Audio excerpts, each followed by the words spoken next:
Hmm. That's my favorite religious principle. By their fruits ye shall know them. So with my Mormon friends, who I'm with all the time, I'm like, what are the fruits of your faith?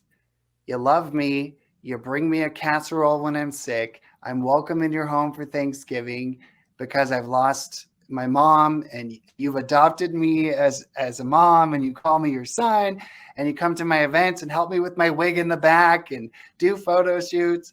So by their fruits you shall know them. And within my own family, when I lost my job in the airline industry, the Exmos, they didn't even reach out to me.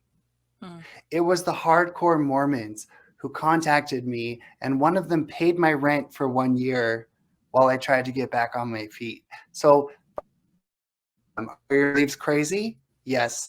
Are Buddhist beliefs crazy? Yes. Are beliefs about the Virgin Mary statue crying at Lourdes in France crazy? Yes. Are your vegan, vegetarian, communist, social?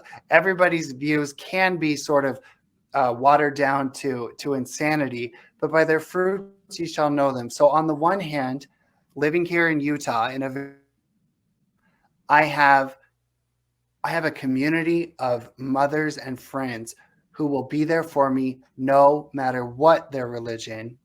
And I have the LGBTQ community telling me you're a garbage person, sending me threats, and pushing castrations and mastectomies and drugs on little children, and not speaking out against drag queen story hours in libraries and schools where literally drag queens are wearing a thong, and they're in nightclubs, and on the wall it says it's not going to lick its children are walking up to them as they bounce their fake breasts in their face, getting tips in their thongs. So their fruits shall know them.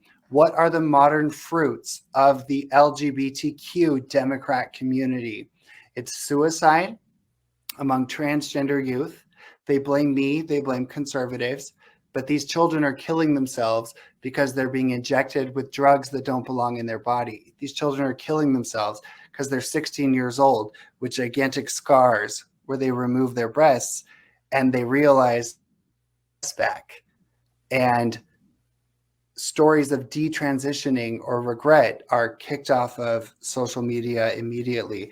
So also the LGBTQ community embraces fetish behavior. Pride parades embrace S&M and BDSM in public in front of children, and promiscuity and grinder. And promiscuity leads to AIDS. There's a reason that homosexual men are still plagued with HIV infection.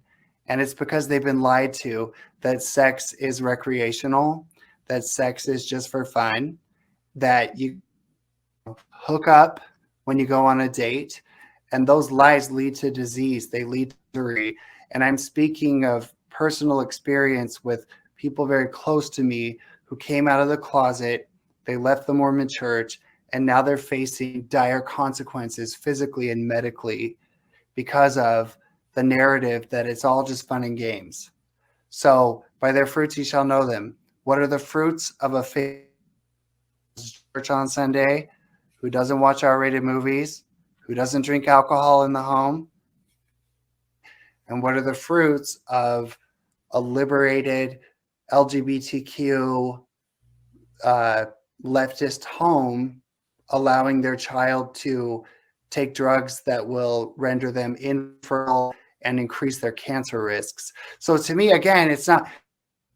It's just facts, and we can.